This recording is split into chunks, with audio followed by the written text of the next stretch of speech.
ብሩክን ያስለቀሰ ሀይሚን ደግሞ እጅግ በጣም ከባድ ተቃውሞ የገጠማት ቪዲዮ ተለቋል። ዛሬ እንደሚታወቀው ሀይሚ ያው በከባድ ህመም ምክንያት እንግዲህ አንድ ቀን ቪዲዮ ሳይሰሩ ውለዋል። በዛ ምክንያት በጣም ብዙ ሰው ተጨንቆ ነበረ። ከዛም በላይ ደግሞ ሆስፒታል ገብታ ቪዲዮ ተለቆልን ነበር። ሁላችንም ተጨንቀን ተጠበን ነበረ። እውነት ለመናገር እንኳን ለኛ ለእሷ ለራሱ እንግዳ ነገር ነው የሆነባት። ድንገት ነው ያደከማት፣ ድንገት ነው ያመማት፣ ድንገት ነው በቃ ደርሶ በቃ የሆነ በጣም ከባድ ህመም ላይ የጣላት እና ሰው ለሰው መድኃኒት ነው ብላለች። እኔ ገንዘብ ቢይዝም የሚወስዳችሁ ሰው ያስፈልጋል ነው ያለችው። ከምንም ነገር ከገንዘብም በላይ ሰው አስፈላጊ እንደሆነ እየተናገረች ትገኛለች። ታዲያ ዛሬ ምንድን ነው የተፈጠረው ነገር በሀይሚና በብሩክ መሀል የሚለው ያው ሀይሚ ትንሽ ከበድ ያለ ነገር አድርጋለች። ፕራንክ ነው። ልጅ መውለድ እንደማትችል እንግዲህ ለብሩክ እየተናገረች ነው የነበረው። ብሩክም እጅግ በጣም በሚያሳዝን ሁኔታ የሚገባበት የሚናገረው የሚያወራው ሁሉ ጠፍቶበት እስከ ማልቀስ ደርሷልና ከባድ ነገር ነው። በዚህ ምክንያትም ሀይሚን ብዙ ሰው አስደነገጥሽን፣ እንደገና እንዴት በራስሽ ላይ ይህን ያህል ነገር ታሟርቻለሽም የሚል ሀሳብ እየመጣ ይገኛል። በአጭሩ በጣም ከበድ ያለ ነገር ተሰርቷል። ብሩክም እርግጠኛ ነኝ በጣም ተበሳጭቷል፣ ከፍቶታል፣ አልቅሷል። ግን ሀይሚ ስላመማት በዚህ ሰዓት ምንም ማለት አልፈለገም። ዝም ብሎ አልፏል ማለት ነው። በቃ መጨረሻ ላይ አልቻለም፣ አልቅሶ ከዛ ፕራንክ ነው ሲባል እውነትሽን ነው ምናምን አላት። እውነቷን እንደሆነ ሲያውቅ ትቶ ነው የሄደው እና አልተበሳጨበትም። ግን ያው የሚያበሳጭም ፕራንክ ነው፣ የሚያስደነግጥም ፕራንክ ነው። እንግዲህ ብሩክ እኔ እስከ ዛሬ በጣም ብዙ ፕራንኮች ሲደረግ አይቼው አውቃለሁ። ግን እንደ ዛሬ እንደዚህ ከፍቶትም አዝኖም ደንግጦም አልቅሶም አይቼው አላውቅም። እና የዛሬው ትንሽ ከበድ ይላል እና የሚዲያ ሰው ስትሆን ታዲያ ሀይሚ ለምንድን ነው ይህንን ሀሳብ ያመጣችሁ? ታማ ከአልጋ ላይ ሳትነሳ ደህና ነኝ ብላ ለተመልካች ሳትናገር እንዴት እንደዚህ አይነት ቪዲዮ ትሰራለች የሚል ተቃውሞም እየደረሳት ይገኛል። ለቀልድም ቢሆን ለፕራንክም ቢሆን እንደዚህ አይነት ነገር በጣም መጥፎ እንደሆነ ሰው ሁሉ በፍርሃት በድንጋጤ ነበረ ኮሜንት ስጽፍ የነበረውና አንድ ተመልካች ደንግጧል። ሁለት ብሩክ እንዴት ይደነግጣል? ሶስት ደግሞ እንዴት በራስሽ ላይ ይህን ያህል ታሟርቻለሽ አይነት ነገር ነው። ብቻ ግን ምንድነው የተፈጠረው የሚለውን በደንብ ሀሳብ እንሰጥበታለን። በቅድሚያ ሀይሚዬ ከትናንትናው ዛሬ ተሽሏት ስላየን እሷም ደህና እንደሆነች አሁን ላይ ተናግራለች። እግዚአብሔር ይመስገን ነው የሚባለው። ያው አተማመኝ አይባልም። አንዳንዴ ምናልባትም እግዚአብሔርን ከረሳን ከእግዚአብሔር ጋር ካልሆንን እግዚአብሔርን አለህ ለካ ብለን የምናመሰግንበት ወደ እግዚአብሔር የምንቀርብበትም ሊሆን ይችላል። አሁን ሀይሚዬ ጊዜ ላይ ኖራት ይችላል። አሁን ላይ ግን በቃ የእሷ ህይወት ምንም እንዳልሆነ በሰከንዶች ልዩነት በቃ ህይወት ልታልፍ እንደምትችል የመጨረሻ ደረጃ ላይ ልትደርስ እንደምትችል አውቃ ተገንዝባ ሁሌም ስትወጣም ስትገባም እግዚአብሔርን አመስግና እግዚአብሔር ቤት ደርሳ እንድትመጣ በደንብ አነቃቅቷታል ብዬ አስባለሁ። እሷ ብቻ ሳትሆን በእሷ ህመም በእሷ ድንገተኛ አጋጣሚ ወይም ደግሞ ድንገተኛ ህመም እኛም ብዙ ነገር ተምረናል ብዬ አስባለሁ። ብሩክም እንደተናገረው ዛሬ ናት እንጂ የኛ ነገ አይደለችም ብሏል። ዛሬ ምን ሆነን እንደር ምን ሆነን በቃ ነገ እንደምንነሳ አስበን ነው የምናድረዋ። ግን ደግሞ በመሀል ምን ሊያጋጥመን እንደሚችል ምን እንደምንሆን አናውቅም ሁላችንም እና እግዚአብሔር ነው ሁሉንም ነገር የሚያውቀው እና ሁሌም ወደ ፈጣሪያችን መቅረብ እንዳለብን መጸለይ እንዳለብን ከእግዚአብሔር በታች በቃ በደንብ ተጠንቅቀን ራሳችንን አውቀን ራሳችንን በቃ ትሪት አድርገን መኖር እንዳለብን ተረድቻለሁኝ። እና ታዲያ ሀይሚዬ እንደተሻላት ብትነግረንም ግን ደግሞ ዛሬ አንድ ፕራንክ ቪዲዮ አምጥታለች። ለምን ተሰራ ያላችሁ ሰዎች አላችሁ በአንድ በኩል ደግሞ ብሰራም ችግር የለውም ያላችሁም፣ በአብዛኛው ግን ሀይሚን ወቀሳ ነበረ። ለምን እንደዚህ አይነት ቪዲዮ ትሰሪያለሽ አይነት ነገር የነበረው። ሶ እኔ እንደ ራሴ ሀሳብ አስተያየት ስሰጥ ያው ዩቲዩበር ስትሆኑ ነግሬያቸዋለሁ ትናንትናም እንኳን አይደለም አንድ ቀን ቪዲዮ ሳሰሩ ማሳለፍ ይቅርና አንድ ደቂቃ እንደው 2 ደቂቃ 5 ደቂቃ እንኳን 30 ደቂቃ አርፍደው ከፖስቱ ምን ያህል እንደምትጮሁ አረ ሰዓት ይከበር በቃ እሪ ነው የምትሉት። ወይ ደግሞ ምን ሆነው ነው በቃ 30 40 ደቂቃ ካለፈማ በጭንቀት ልትሞቱ በቃ እስከ ማልቀስ የምትደርሱ ሰዎች አላችሁ። እንግዲህ ኔት ሊኖራቸው ላይኖራቸው ይችላል። ያ ቪዲዮ በዛ ሰዓት ሊደረስ አይድረስ አይታወቅም። ሶ እናንተ ግን በጭንቀት ትሞታላችሁና እነዚህ ልጆች ዩቲዩበር ናቸው ብዬ ነው። በእርግጥ የሰይጣን ጆሮ ይደፈን። ሀይሚ የሰራችው ነገር በጣም ከባድ እንደው እግዚአብሔርን ለቃል ራሱ ለአንደበት ለማውራት ራሱ በጣም የሚከብድ ነገር ነው። ለምን እች ልጅ ገና ትንሽዬ ልጅ ነች። ገና ወልዳ አላየችም። ገና ልጅ አላቀፈችም። ሶ ከባድ ነው። በስመ አብ ወልድ እግዚአብሔር ምስክሪን በጣም ከባድ። እኔ እፈራለሁ። ሀይሚዬ ብትሆን በእርግጥ የልቤን እግዚአብሔር ያውቃል ብላለች። የልብን ሁሉንም መርምሮ የሚያውቅ እግዚአብሔር ነው። የልቤን እሱ ያውቃል። በቃ ደንግጣለች። እሷም ግን ፕራንክ ማድረግ ስለነበረባት ፕራንክ አድርጋለች። ግን እኔ እንጃ ብቻ ሰው ሁሉ በጣም ነው የደነገጠው። ማለት 4 ልጆች ነው ሰው የሚጠብቀው እንጂ ድንገት መውለድ አትችም ወይ መውለድ አትችልም የሚባል ዜና መስማትን ስለማይፈልግ ህዝቡ በጣም ነው የደነገጠው። በጣም እና ይሄ ደግሞ ከፍቅር ነው። ሀይሚዬ ለምን በራስሽ ላይ እንዲህ ታሟርቻለች ብለው እስከ መናገር የደረሱት ያው ድንጋጤ ነው። እግዚአብሔርን በቃል ራሱ በአንደበት ለማውራት በቃ እኔ በልጅ ነፍሰ ጡር ሆኗ ሳትወልድ ልጅ ብዙ ነገር አለ። እመቤቴን አንዳንዶቹ ልጅ ጤነኛ ያልሆነ ልጅ እናት ይዛ አቅፋ ወይ ደግሞ የሆነ ነገር ሲረብሻት ስታይ የሚሳቀቁ ወይ ደግሞ ምን አይነት ልጅ ነው ወይ ደግሞ ምን አይነት ልጅ ነው የወለደችው አይነት ነገር የሚሉ ሰዎች አሉ። ግን ወልደን ሳንጨርስ እንደዛ ማለት የለብንም ብዬ ከማስብ ሰዎች መሀል አንዷ ነኝና ብቻ ሀይሚ እያመጣችሁ ሀሳብ ከበድ ይላል። ተመልካችም ለመቀበል በቃ አልቻለም።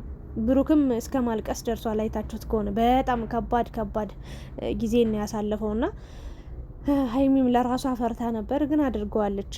ግን ይሄ መፈታተኛ አይሆንም።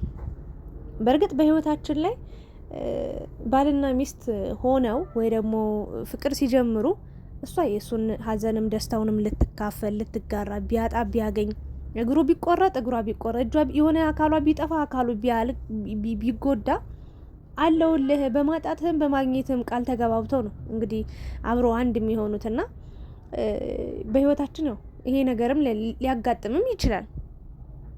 ሶ ምንድነው ማድረግ ያለብን ሲባል ከባድ ነው። ለአንዱ የሚወልድ ሆኖ አንደኛው የማይወልድ ቢሆን በጣም አስቸጋሪና በጣም ከባድ ፈተና ነው የሚሆንባችሁ። በጣም ከምነግራችሁ በላይ መውለድ የማይችለው ወይኔ በቃ መውለድ ስለማልችል ብሎ ሲሸማቀቅ ይኖራል። በጣም ከባድ። መውለድ የምትችለውም ሌላ ሰው ጋር ብሆን እኮ እወልድ ነበረ ከሱ ጋር ሆኜም ልትል ትችላለች። እና በጣም ይሄ በህይወት ከባድ ፈተና ነውና ብሩክን እንግዲህ በትንሹም ቢሆን ሳታገባውም ቢሆን ፈትነዋለች። ግን በዚህ ፈተና እኔ እንጃ ከባድ ነው። በዚህ ፕራንክ በጣም ከባድ ነው። ግን ያው በቃ ምንም አላለም። አይዞሽ በቃ ሌላ ሕክምና ሄደን ቼክ እናደርጋለን። መጀመሪያ የሕክምና ስህተት ነው ብሎ አሰበ። ሁለተኛ ነገር ደግሞ እንደዚህ አትለኝም ካለችኝም ይሄ ነገር በቃ እውነት ነው ማለት ነው ብሎ ደግሞ ደነገጠና እስከ ማልቀስ ደረሰ። በቃ ሌላ ልጅ አምጥተን እናሳድጋለን ምናምን አለና ብቻ አሳዛኝ አጋጣሚ ነው የተፈጠረው ነገርና ሀይሚዬ ያው ትንሽ ከበድ የሚል ነገር ነው። እንኳን እሱን እኛንም አስደንግጠሽናል። እንኳን ብሩክ አንቺም የደነገጥሽ ይመስለኛል። በነገራችን ላይ ግን ይሄ ስራ ነው፣ እንደነገርኳችሁ ስራ ነው። አንድ ቀን ቢጠፉ እሪ ስለምንልባቸው ምን ሆኑ? አሁን ለምሳሌ ዛሬ ሀይሚ ጥሩ ሙድ ላይ አይደለችም። እንደምታዩት ካልጋ እንኳን አልተነሳችም አይደለ እንዴ? ታዲያ በዚህ ስሜት ውስጥ ሆና ብሩክ እንዴት ነው ካሜራ ይዞ መጦ ሀሳብ መጦለት ቪዲዮ ሊሰራ የሚችለው ስታስቡት? የእውነት የሀይሚን ብልጠት፣ የሀይሚን ንቃት፣ የሀይሚን ጀግንነት አለማድነቅ አይቻልም። አልጋ ላይ ሆና እንኳን ማለት ነው። አንድ ቀን ደግሞ ሲቀሩ ብዙ የሚያጡት ነገር አለ። በእውነት ለመናገር ሶሻል ሚዲያ ላይ በየቀኑ ቪዲዮ ካልፖስታችሁ በቃ ገንዘባችሁ ራሱ አሪፍ አይሆንም። አንድ እሱ ነው። ሁለት ደግሞ ተመልካችን ለማክበር ያህል ነው ብዬ ነው ማምነው እኔ። ሀይሚ የመጣችበት መንገድ ጥሩ ባይሆንም ከባድ እንደሆነ ለራሷም ገብቷታል፣ ተረድታለች። ግን ደግሞ ስራ ነው። ብትቀር ብዙ ሰው የት ሄዱ የት ገቡ ብሎ መጠየቁ አይቀርም። ያ ነገር አስፈርቷታል። ብቻ ለዛ ነው የመጣች ብዬ ነው የማስበው። እንደውም ተመልካችን አክብራ ላለመጥፋት ብላ የመጣች ነው እንጂ ለተንኮል ለክፋት ወይ ደግሞ ራሷ ላይ መጥፎ ነገር የምታሟርት ሴት አይደለችም። ሁሉም ሰው ማንም ሰው ቢሆን በቃ ራሱ ላይ የሚያሟርት የለም መጥፎ ነገር እና የሰይጣን ጆሮ ይደፈን ብለናል። ክፉን ነገር አያሰማን፣ በአንቺ ጉዳይ ክፉ ነገር አያሳየን። አትመመኝ አይባልም። ማነው ምህረቱ ነው። ተሽሎች ደግሞ ደህና ሆነሽ ጤነኛ ሆነሽ ስላየሽ በጣም ደስ ብሎኛል። ብሩክን እንጃ ምን ሊያረጋጋ እንደሚችል አላቅም። እውነት ለመናገር እሷ ባያማት መጮ ፈልጎ ነበር፣ መናደድ ፈልጎ ነበር። በቃ እግዚአብሔርን ነው ምላችሁ ጸጥ ያለው ማለት ነው።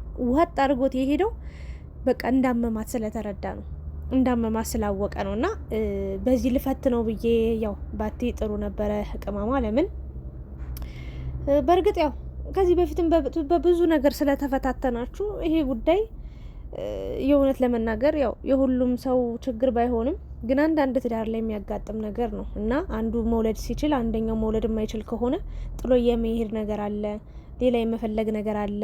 ወይም ደግሞ ብቻ በጣም ይሄ ነገር ይሄ በቃ እኔ ልነግራችሁ አልችልም። ስሜቱ በጣም ከባድ ነው እና በዛ መንገድ ነው እንግዲህ ያው ህይወት ሁሌ ሙሉ አትሆንም። አንዳንዴ እንደዚህ አይነት ፈተናም ሊያጋጥም ይችላል። ግን ደግሞ ሀይሚዬ እንደዚህ አይነት ነገር እንዲያጋጥምሽ አንፈልግም። 4 ልጆች ተወልደው ጤነኛ ሆናችሁ ጤነኛ ልጆችን ወርቅ እንዳንቺ ነጭ የሆኑ ልጆችን ወልደሽ ነው ማየት የምንፈልገው። እና ተመልካቾች ያው እኔ ሀይሚን የተረዳችሁበት መንገድ በእርግጥ ከባድ ነው። ርዕሱን አይታችሁ ራሱ የደነገጣችሁ በቃ ያለቀሳችሁ ሰዎች ሁላ አላችሁ። ገና ርዕሱን አይታችሁ ይከብዳል፣ በጣም ቃሉ ራሱ ይከብዳል ብያችኋለሁ። ግን ደግሞ ስራ ነውም ብላችሁ ማሰብ መቻል አለባችሁ። እች ልጅ አልጋ ላይ ሆና እንደዚህ በህመም እየተጠማዘዘች ቪዲዮ የሰራችሁ አንድ ወደኛ ለመድረስ ከኛ ጋር ለመገናኘት ከኛ ጋር ለማውራት ያለችበትን ሁኔታ ለማሳወቅ ይመስለኛል። 2 ደግሞ ሰላሚና ትንሽ ታማለች መሰለኝ። ከዚህ በፊት ሀዘን አጋጥሟት ከፍተኛ ጭንቀት ውስጥ ነበረች። አሁን ደግሞ እሷ እንደታመመች ነው እየተነገረ የሚገኘው። እውነት ነው። እግዚአብሔር ጨርሶ ይማርሽ እላለሁ። ለዛ መልእክት ልታስተላልፍም ነው የመጣችሁ ሀይሚ። ለማንኛውም ግን ትዳር ውስጥ መፈታተን ተገቢ ነው ብዬ ባላምንም ብቻ ሀይሚዬ ብሩክም ሺ ጊዜ ፈትኖሽ በፈተና ያለፍሽ ሰው ነሽ። አንቺም እሱን ሺ ጊዜ ፈትነሽው በፈተና ያለፈ ሰው ነው። ሁለታችሁ ከዚህ በኋላ መፈታተን አለባችሁ ብዬ አላምንም። ፈተናም ጥሩ ነው ብዬ አላምንም። ለምን በጣም ከሚባለው በላይ ስለተግባባችሁ፣ ስለተዋደዳችሁ፣ ስለምትተሳሰቡ ማለት ነው። ብቻ ፈጣሪ ያለው ነው የሚሆነው። እግዚአብሔር ከእናንተ ጋር ይሁን፣ መጨረሻችሁን ያሳምረው፣ መጥፎን ከእናንተ ያርቅላችሁ፣ ደስተኛና ጤነኛ ሆናችሁ እንድትኖሩ ነው የምንመኘው። ሀይሚዬ ደግሞ ነገ ከአልጋ ተነስተሽ ከአልጋ ወጠሽ ቆንጆ ሆነሽ ጸጉር ቤት ሄደሽ ፏ ብለሽ ፏፈሽ ብለሽ እንደምትመጪ ተስፋ እናደርጋለን። እግዚአብሔር ጨርሶ ይማርሽ። እውነት ነው፣ ሰው ለሰው መድኃኒቱ ነው።